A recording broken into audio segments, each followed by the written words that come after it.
বগুড়া শহর জুড়ে এখন একটাই আলোচনা, বগুড়া ৬ উপনির্বাচন। আসনটি শূন্য ঘোষণা করেছে নির্বাচন কমিশন, কারণ তারেক রহমান ঢাকা ১৭ আসনের সংসদ সদস্য হিসেবে শপথ নিয়েছেন। দলীয় নেতাকর্মী ও সমর্থকদের একটি বড় অংশের দাবি, আসনটি ধরে রাখতে হলে জিয়া পরিবারের কাউকেই মনোনয়ন দিতে হবে।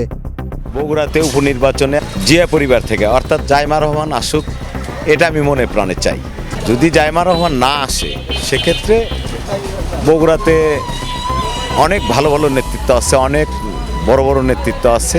তাদের মধ্যে যাচাই বাছাই করে মানে বিএনপির জন্য কে ভালো, কাকে দিলে ভোট বেশি পাওয়া যাবে, তাকেই দেওয়া উচিত, এটা আমি মনে করি। বিএনপির যারা কর্ণধার বগুড়াতে ইতিপূর্বে ছিলেন, আমরা অনেকের বিষয়ে জানি তারা কিভাবে চলছে, এটা বগুড়াবাসী সবাই জানে। তো আপনি যেটা বলছেন বগুড়াতে উপনির্বাচনে কাকে দিলে ভালো হয়, আমি মনে করি, শুধু এটা আমার কথা আমি মনে করি না, আমি মনে করি বগুড়ার 90% মানুষের মনের চাহিদা হলো লালু সাহেবের দেওয়ার জন্য, এবং লালু সাহেবকে দিলেই ভালো হবে। সম্ভাব্য প্রার্থী হিসেবে আলোচনায় রয়েছেন ডাক্তার জুবাইদা রহমান, ব্যারিস্টার জাইমা রহমান এবং প্রয়াত আরাফাত রহমান কোকোর স্ত্রী শর্মিলা রহমান সিথি। তবে জিয়া পরিবারের বাইরেও সম্ভাব্য প্রার্থীর তালিকা কম নয়। আমরা চাবো তাদের পরিবার থেকেই বগুড়ায় উপনির্বাচনে দিলে আমাদের জন্য ভালো হবে। যেহেতু বর্তমান তারেক রহমানের নেতৃত্বেই সরকার গঠন করা হয়েছে, সেই হিসাবে তার মনোপুত এবং প্রবীণ যারা দলীয় নেতারা আছে, উপনির্বাচনে পরিবার থেকে না আসে দলীয় উপযুক্ত নেতা দিয়েই উপনির্বাচনে প্রার্থী দেওয়া আমি শ্রেষ্ঠ মনে করি। বগুড়া সদর আসনের মানুষের স্পষ্ট দাবি, জিয়া পরিবারের একজন প্রতিনিধি আসুক, তবেই এ আসন নিরাপদ থাকবে, তবেই জনগণের আস্থা অটুট থাকবে। তারেক রহমান তো যেহেতু আসন ছেড়ে দিল, তো এখন তার পরিবারের থেকে যদি কোনো ব্যক্তি আসে, তাকে নির্বাচন করার জন্য আসতে পারে এবং দেওয়া যায়। বগুড়ার মাটি বিএনপির ঘাঁটি, এখানে যদি কোনো জিয়া পরিবার থেকে যদি কাউকে মনোনীত করা হয় তাহলে সবচেয়ে ভালো হয় বগুড়াবাসীর জন্য। আর যদি তাও না হয়, তাহলে দলীয়ভাবে যাকে সমর্থন করবে তাকে দিলে বগুড়াবাসী তাকে ইনশাআল্লাহ বিপুল ভোটে জয়লাভ করাবে। আলোচনায় আছেন ডাক্তার মওদুদ হোসেন আলমগীর পাভেল, জেলা বিএনপির সভাপতি রেজাউল করিম বাদশাহ, সাবেক সভাপতি অ্যাডভোকেট AKM মাহবুবুর রহমান, সাবেক সাধারণ সম্পাদক জয়নাল আবেদিন চান, আলী আজগর তালুকদার হেনা এবং সাবেক সংসদ সদস্য হেলালুজ্জামান তালুকদার লালু।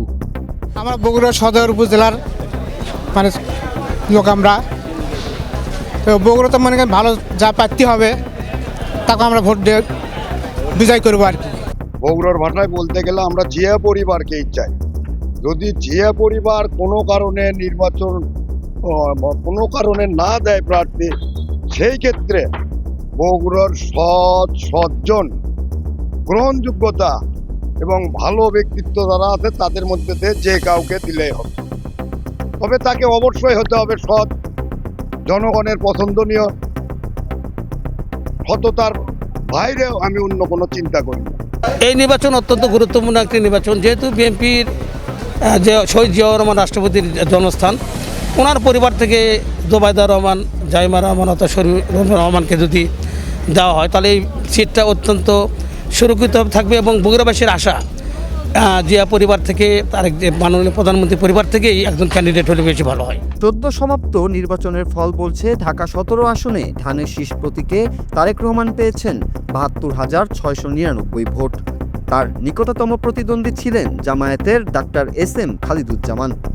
অন্যদিকে বগুড়া ৬ আসনে তিনি পেয়েছেন ২,১৬,২৮৪ ভোট।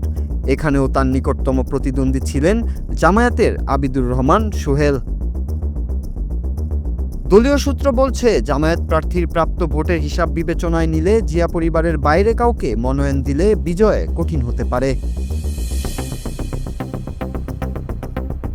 সব মিলিয়ে বগুড়া ৬ উপনির্বাচন এখন শুধু একটি আসনের লড়াই নয়, বরং এটি বিএনপির জন্য মর্যাদার লড়াই হিসেবেও দেখা হচ্ছে। জিয়া পরিবারের কেউ প্রার্থী হচ্ছেন কিনা এখন সেদিকেই তাকিয়ে স্থানীয় রাজনীতি। উপনির্বাচনে তফসিল ঘোষণার পরই পরিষ্কার হবে চূড়ান্ত প্রার্থীর নাম। তবে ইতিমধ্যে রাজনৈতিক অঙ্গনে উত্তাপ ছড়াতে শুরু করেছে বগুড়া ৬ আসনটি। Bangla TV news desk.